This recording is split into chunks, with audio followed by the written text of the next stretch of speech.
mu'ti al-ulya, mkono wa mwenye kupeana ni ule mkono wa juu.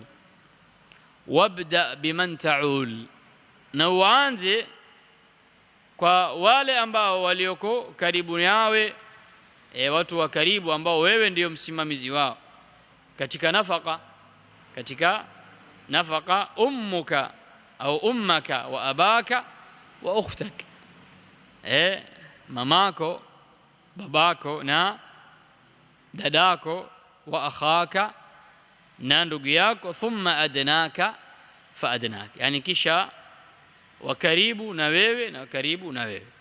Hapa anataja ibda biman ta'ul, ay qaddim katika nafaka na kuwapa man tamunuhum wa talzimuka an-nafaqa alayhim, wale watu ambao inawalazimu nini?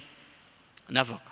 Hapa haijatajwa mke na watoto, lakini hawa ndio biman ta'ul wa mwanzo, sio au la. Hata ikija masala ya fitri, unaanza na nani? Watoto. Ikiwa kimezidi alafu ndo baba, wengine mama afwan, alafu baba shamke au haka. Na طيب, falhasil nafaqa, waweza kuwa na nafaqa ukaanza nianze nani? Tabda biman ta'ul, wal aqrabu fal aqrab, al aqrabu